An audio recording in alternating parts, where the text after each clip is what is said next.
কোনো দেশধাৰী জীৱাত্মা আমাৰ কাষলৈ আহিম বুলি ভাবিছে, তেতিয়াহ'লে এই পথটো কিন্তু সুগম নহয়। কাৰণ কলিযুগত দেহধাৰী মনুষ্যৰ আয়ুসটো নিচেই সীমিত। গতিকে এই সীমিত সময়ত আমি কৰ্ম মাৰ্গ আৰু জ্ঞান মাৰ্গৰ দ্বাৰা আমি ঈশ্বৰ প্ৰাপ্তি কেতিয়াও লাভ কৰিব নোৱাৰোঁ। সেইকাৰণে এটা খুব সহজ পথ কৃপালু গুৰুজনে আমাক দি গ'ল কি, শ্ৰৱণ কীৰ্তন কৰি বৈকুণ্ঠ যায়, ও ধৰ্ম অৰ্থ কাম মোক্ষ সবে আমি ধৰ্ম কৰ্ম কৰিবৰ কাৰণে ইচ্ছা প্ৰকাশ কৰিবই নালাগে। কাৰণ যেতিয়াই ভগৱন্ত পুৰুষে কলিযুগৰ আৰম্ভণিতে সত্যতা দাপৰ অৰ্থাৎ দাপৰ যুগৰ শেষৰ ফালে যেতিয়া তেওঁ কংসৰ কাৰাগাৰত বসুদেৱ দৈৱকীৰ ঔৰসত জন্মগ্ৰহণ কৰি এই ধৰাধামত দুষ্ট দমন আৰু সন্তক পালন কৰি যেতিয়া বৈকুণ্ঠলৈ পুনৰ উভতি যোৱাৰ প্ৰস্তুতি কৰিলে, তাৰ প্ৰাকমুহূৰ্তত উদ্ধৱক প্ৰকাশ কৰি গৈছিল যে মই যেতিয়া এই ধৰাধাম এৰি থৈ যাম, মোৰ লগত মই সমস্ত ধৰ্ম কৰ্ম বৈকুণ্ঠলৈ লৈ যাম। এই সমস্তখিনি ভগৱন্ত পুৰুষে লগত লৈ গ'ল আৰু কলিযুগত মনুষ্যৰ বাবে এটা বস্তু এৰি থৈ গ'ল, একমাত্ৰ হৰিনাম বুলি কোৱা হৈছে। একমাত্ৰ হৰিনাম পৃথিৱীত ৰৈল বুলি কোৱা হৈছে। অৰ্থাৎ আমি মনুষ্যৰ কাৰণে অকল নিৰ্গুণ ব্ৰহ্ম ঈশ্বৰ কৃষ্ণৰ নামহে ভগৱন্ত পুৰুষে থৈ গ'ল। আৰু সেই নাম আমি আজি কাৰ পৰা পালো? মহাপুৰুষ কৃপালু শ্ৰীমন্ত শংকৰদেৱ গুৰুজনাৰ কৃপাত আমি বৈকুণ্ঠৰ পুৰাণ কল্পতৰু পুৰাণ সূৰ্য শ্ৰীমদ ভাগৱত শাস্ত্ৰখানি পালো। আৰু এই ভাগৱত শাস্ত্ৰখানিৰ বিষয়ে কৃপালু গুৰুজন বস্তুৱে আমাক কেনেধৰণে উপদেশ প্ৰদান কৰিছে? সেই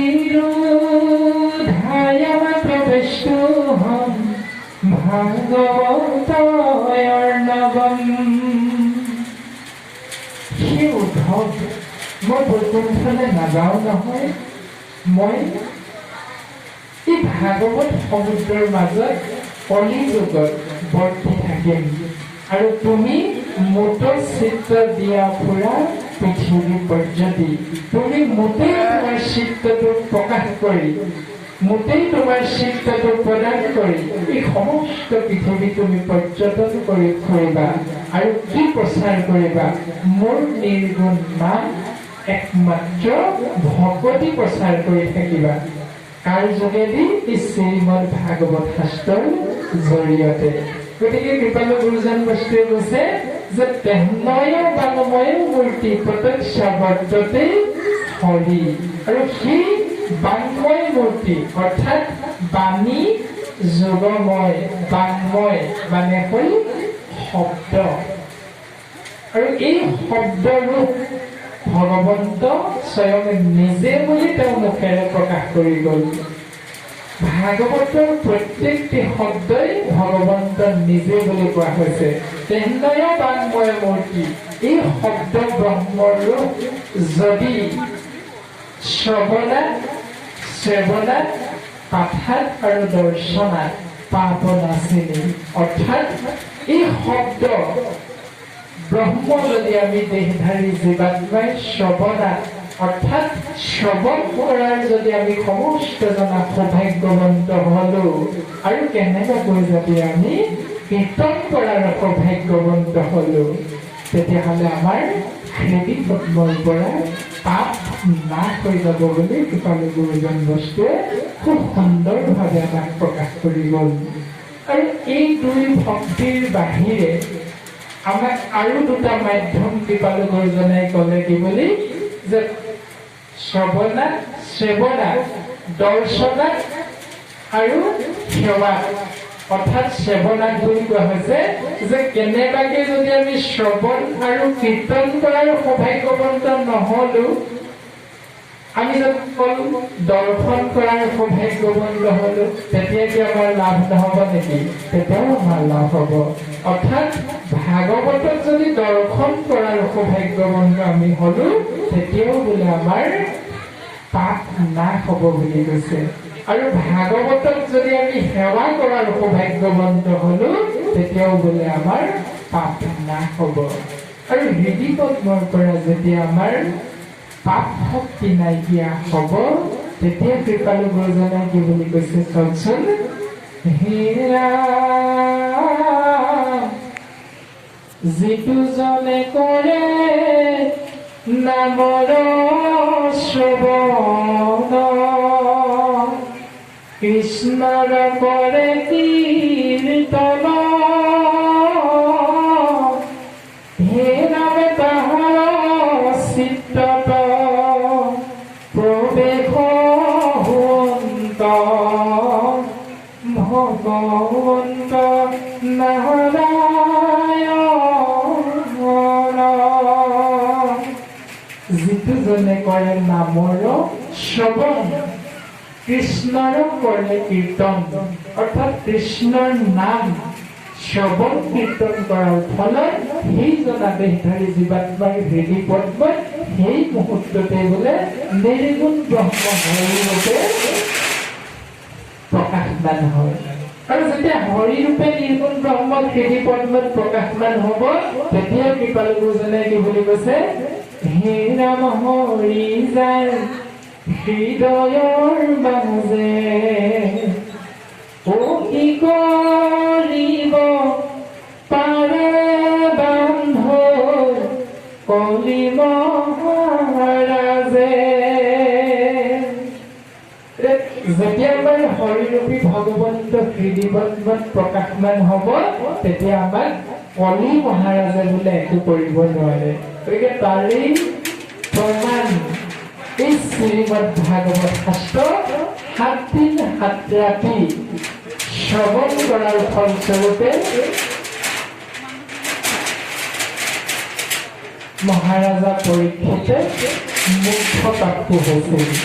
আৰু কথাটো সমস্ত জনা আপোনাক ভকত বৈষ্ণৱে জানে যে 7 দিন 7 ৰাতি শ্ৰৱণ কীৰ্তনৰ ফলত ভকতিৰ মাধ্যমেৰে পৰীক্ষিতে মুখ্য প্ৰাপ্তি পাইছিল। আকৌ খটাংগ নিপতিয়ে দুদণ্ডতে গতি পাইছিল। গতিকে কৃপালু গুৰুজনাৰ কৃপাত আমি কলিযুগত এই নিৰ্গুণ শাস্ত্ৰ শ্ৰীমদ ভাগৱত আমি সৌভাগ্যবশত পালো। সেইকাৰণে হয়তো কৃপালু গুৰুজনে এই দেহধাৰী মনুষ্যক এই উপদেশটো প্ৰদান কৰিছে যে ধন্য ধন্য কলিকাল, ধন্য নৰতনু ভাল, ধন্য ধন্য ভাৰত বৰিষে। অৰ্থাৎ ভাৰতবৰ্ষত এই কলি যুগত আমি যে মনুষ্য শৰীৰ এটা লৈ জন্ম লাভ কৰিলো, ইয়াতকৈ বোলে আমাক আৰু একো সৌভাগ্য নালাগে। এয়াই পৰম সৌভাগ্য।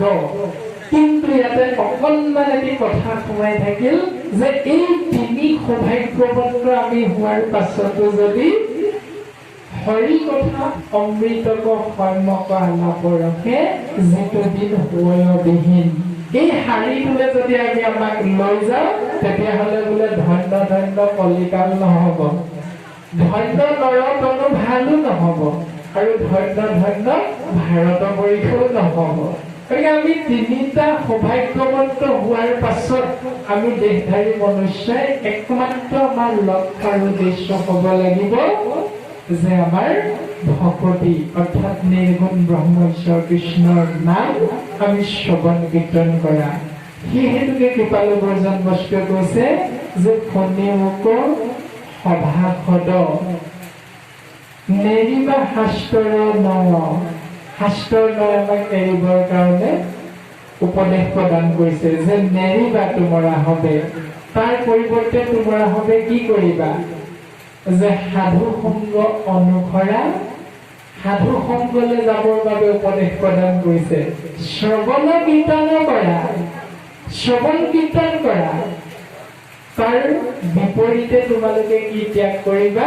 যে পৰিহৰা পাখণ্ড আচাৰ। গতিকে আমি পাখণ্ড আচাৰ ত্যাগ কৰি সদা সৰ্বদা আমি সাধুৰ সংগলৈ যাবৰ বাবে কৃপালু গুৰুজন বস্তুৱে উপদেশ প্ৰদান কৰিছে। আৰু আমাৰ এতিয়া যি পাঠ ইতিমধ্যে হৈ আছে, এই পাঠত ১বিংশ অধ্যায় পদৰ জৰিয়তে কৃপালু গুৰুজন বস্তুৱে ইয়াত উল্লেখ কৰিছে যে বলি স্তুতি বুলি কৈছে। বলি হ'ল প্ৰহ্লাদৰ নাতি, নহয়নে বাৰু? বিৰোচনৰ পুত্ৰ। গতিকে এই বলিয়ে বোলে ভগৱন্ত পুৰুষক নিজৰ গৃহৰ ৰখীয়া পাতিছিলে।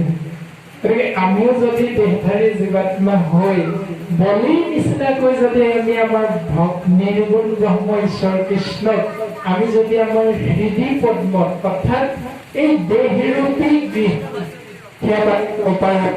তেতিয়াহ'লে আমাতকৈ আৰু পৰম সৌভাগ্যৱন্ত কোনো হ'ব নোৱাৰে।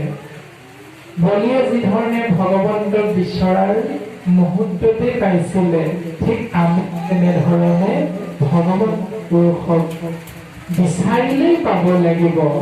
এই মাধ্যমটো আমি সদা সৰ্বদা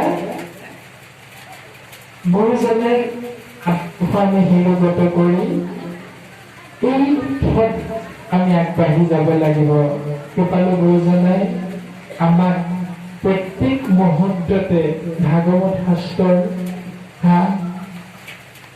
বিলোচন্দ, ছবিচন্দ, পদচন্দ, জোনা, লেচাৰী আদি সমস্ত জনাতে আমাক এই উপদেশ প্ৰদান কৰি গৈছে যে তোমৰা হওক দেহধাৰী জীৱাত্মাৰ এটাই কৰ্ম, সেয়া হ'ল ভকতি। এতিয়া ভকতি যদি আমি চাওঁ যে বলিয়ে ভকতি কৰিছিলে আৰু প্ৰতিৰ কাৰণে হয়তো ভগৱন্ত পুৰুষক সততে লাভ কৰিছিলে। মহাপুৰুষ কৃপালু গুৰুজনাই কৈছে কি বুলি? হে ৰাত্ৰি যদ্যপি ভকতি একাশী বিধ।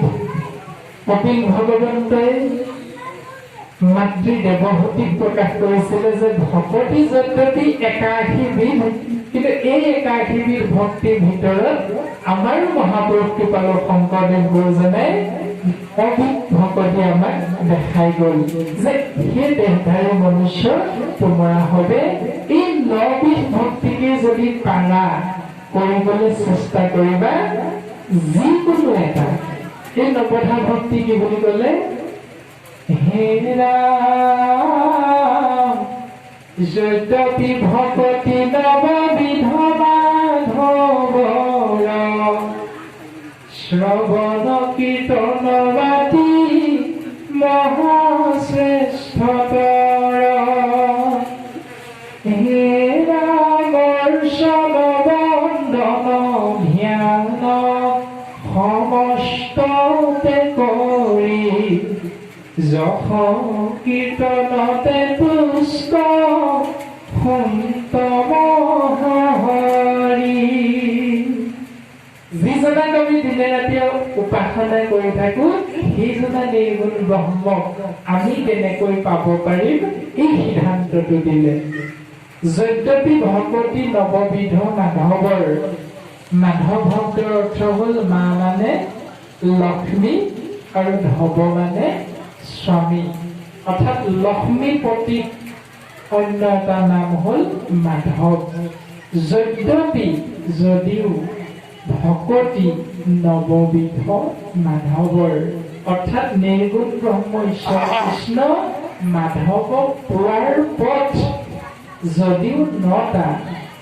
কৃপালু গুৰুজনে কৈছে যদ্যপি ভকতি নৱবিধ মাধৱৰ শ্ৰৱণ কীৰ্তন আদি মহাশ্ৰেষ্ঠতৰ। শ্ৰৱণ কীৰ্তন ভক্তিকেই শ্ৰেষ্ঠত্ব প্ৰদান কৰিছে। এই যে আমি পুৱাৰ পৰা এতিয়ালৈকে শ্ৰৱণ কৰিলো আৰু পুৱাৰ পৰা এতিয়ালৈকে আমাৰ ভকত সমষ্টই কীৰ্তন কৰিলে এই দুইবিধ ভক্তিৰ মাধ্যমেৰে আমি বোলে কলিযুগত দেহধাৰী জীৱাত্মা তৰি যাব পাৰিম বুলি কৈছে। অৰ্থাৎ শ্ৰৱণ কীৰ্তন ভক্তিক শ্ৰেষ্ঠত্ব প্ৰদান কৰিছে যে শ্ৰৱণ কীৰ্তন কৰি বৈকুণ্ঠ যায় ধৰ্ম অৰ্থ কাম মোক্ষ এই চতুবৰ্গ এই শ্ৰৱণ কীৰ্তন মাধ্যমৰ দ্বাৰাই প্ৰাপ্তি হয় বুলি কৈছে। আমি আকৌ বেলেগকে ধৰ্ম কৰিবলৈ যাব নালাগে, আমি আকৌ বেলেগ ধৰণে কৰ্ম কৰিবৰ বাবে কোনো প্ৰয়োজন নাই। শ্ৰৱণ কীৰ্তন মাধ্যমৰ দ্বাৰাই ধৰ্ম অৰ্থ কাম মোক্ষ এই চতুবৰ্গ সাধন হয় বুলি কৈছে। আমাৰ সমাজ ব্যৱস্থাত এই কথাটো দেখিবলৈ পোৱা যায়। আমি অলপ আগতে প্ৰকাশ কৰা হৈছে যে তোমালোকৰ এতিয়াই ধৰ্ম কৰ্ম কৰাৰ বয়স হোৱা নাই। সেইকাৰণে কৃপালু গুৰুজনাই হয়তো লিখি থৈ গ'ল যে বাটত দিবা জেং, অৰ্থাৎ কৰ্ম আৰু জ্ঞান মাৰ্গৰ পথটো আমি ত্যাগ কৰিব লাগিব। ভকতলে দিবা ঠেং, আমাৰ যে এই পাদ পদ্ম বুলি কোৱা হৈছে এই চৰণ যুগলত আমি সদা সৰ্বদা ভকতৰ সংগলে আমি আগবঢ়াই দিব লাগিব। যদি আজিলৈকে আমি দিয়াই নাই তেতিয়াহ'লে আমাৰ এই পাদ যুগলত বৃক্ষৰ লগত তুলনা কৰিছে। কাৰণ গছেহে খোজ কাঢ়িব নোৱাৰে, গছেহে এঠাইৰ পৰা আন ঠাইলৈ যাব নোৱাৰে। যদি আমি ভৰি দুখনত আজিলৈকে ভকতৰ সংগলে আগবঢ়াই দিয়াই নাই তেতিয়াহ'লে আমাৰ এই পাদ যুগল গছৰ লগত তুলনা কৰিছে, অৰ্থাৎ বৃক্ষৰ সদৃশ বুলি কোৱা হৈছে। বাটত দিবা যে ভকতলে দিবা ঠেং, গতিকে ভকতৰ সংগলে আমাক আগবাঢ়ি যাবলৈ কৈছে। আকৌ ভকতৰ সংগলে গৈ আমাক কিন্তু ধৰ্মলে পিঠি দিবলৈ কৈছে। যদি আমি ধৰ্মলে পিঠি দিব নোৱাৰো তেতিয়াহ'লে আমি বৈকুণ্ঠলৈ উঠি যাব নোৱাৰো। ধৰ্মনো কোনখিনি?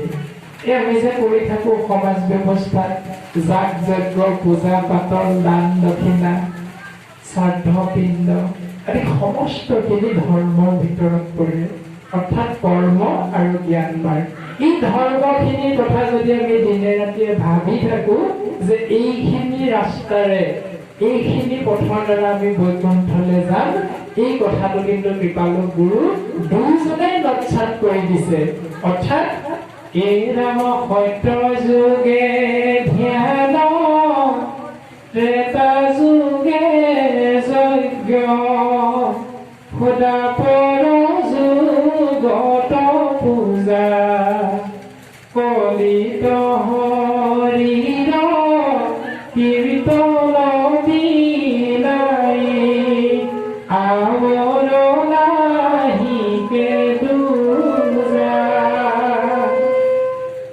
যিহেতু এতিয়া কলিযুগ, এই কলিযুগত সত্য যুগে ধ্যান, ত্ৰেতা যুগে যজ্ঞ, দ্বাপৰত পূজা, এই তিনিওটা কৰ্মৰ কথা কোৱা হৈছে। তিনিওটা ধৰ্ম কৰ্মৰ কথা কোৱা হৈছে যে সত্য যুগত ধ্যান কৰ্মৰ দ্বাৰা নিৰ্গুণ ব্ৰহ্ম ঈশ্বৰ কৃষ্ণ প্ৰাপ্তি হৈছিল।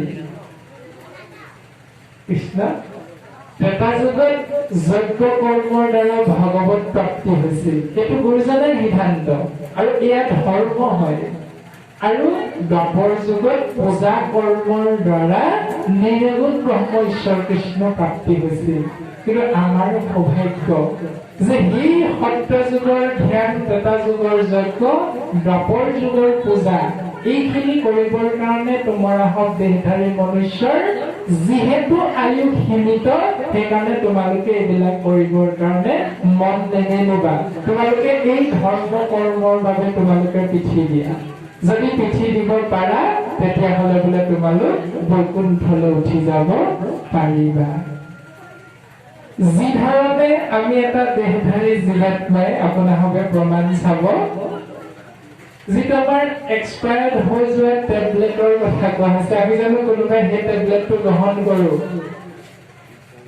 কেতিয়াও আমি ফাৰ্মাচীলৈ গৈ যেতিয়া আমাৰ জ্বৰ হয়, জ্বৰ হোৱাৰ কাৰণে আমি ফাৰ্মাচীলৈ গৈ বা এজন ডাক্তৰৰ ওচৰলৈ গৈ আমি যেতিয়া কওঁ যে আমাৰ জ্বৰ হৈছে বা দেহাটো অসুস্থ, আমাক চাই দিব লাগে। তেতিয়া ডাক্তৰজনে চাই মানে যিখন আমাক প্ৰেছক্ৰিপশ্যন লিখি দিয়ে, সেই প্ৰেছক্ৰিপশ্যনখন লৈ আমি যেতিয়া ফাৰ্মেচীলৈ যাওঁ, ফাৰ্মেচীত যদি আমাক তাৰিখটো উকলি যোৱা টেবলেট দিয়ে আমি আনিমনে বাৰু? কেতিয়াও নানো নিশ্চয়। ঠিক তেনেধৰণে এক্সপায়াৰ্ড হৈ যোৱা যিটো টেবলেটে আমাৰ শৰীৰত কোনো কাম নিদিয়ে, ঠিক তেনেকৈ বৰ্তমান যিহেতু এতিয়া কলিযুগ, এই কলিযুগত সেই এক্সপায়াৰ্ড হৈ যোৱা সত্যতা দাপৰ এই তিনি যুগৰ যজ্ঞ কৰ্ম, পূজা কৰ্ম, এই কৰ্মবিলাক আমি যদি কলিযুগত কৰি থাকো তেতিয়াহ'লে বোলে ইয়াৰ পৰা আমাৰ লাভ নহ'ব। সেইকাৰণে কৃপালু গুৰুজনাই কৈছে, হে দেহধাৰী মনুষ্য, তোমৰা হবে একমাত্ৰ নিৰ্গুণ ব্ৰহ্ম ঈশ্বৰ কৃষ্ণৰ নাম শ্ৰৱণ কীৰ্তন কৰা। গতিকে ধৰ্মলৈ আমি পিঠি দিবই লাগিব আৰু তেতিয়াহে বোলে আমি সমস্ত জনা বৈকুণ্ঠলৈ উঠি যাব পাৰিম। গতিকে আমি সমস্ত জনা আপোনাক ভকত বৈষ্ণৱৰ চৰণ পংকজত আমি আমাৰ সীমিত জ্ঞানেৰে যি পাৰোঁ তাকে আমি আপোনালোকক অৱগত কৰা হ'ল, আৰু ইয়াতো আমাৰ ভুল কুটি ৰৈ যোৱাটো স্বাভাৱিক। গতিকে আপোনালোক মহামহন্তৰ যিহেতু ক্ষমাইহে ভূষণ, আমাক ক্ষমা কৰে যেন আমি পুনশ্চ পাঠৰ মাজলৈ যাব বিচাৰিছোঁ। কৃষ্ণ জয় গুৰু শংকৰ।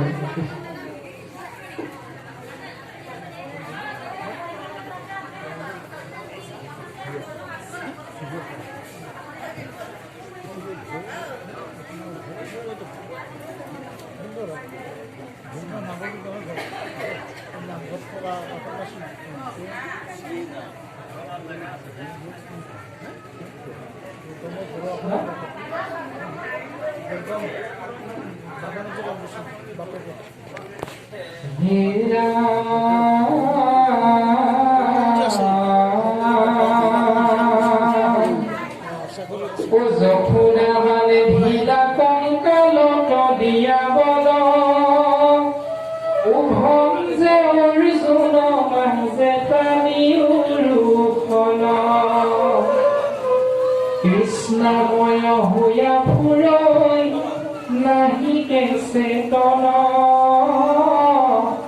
পাহৰিল গৃহ শৰীৰ কুইন্দ্ৰ কেন, এহি মতে মহাপ্ৰেমৰ সজাইশ্বৰী, কৃষ্ণৰ আগতে আচৈ দণ্ডতে পৰি, দৈতেন্দ্ৰৰ মহাপ্ৰেম ভকতি কচাই, ভয়ংকৰ আশ্চৰ্য ৰাম কৃষ্ণ দুয়ো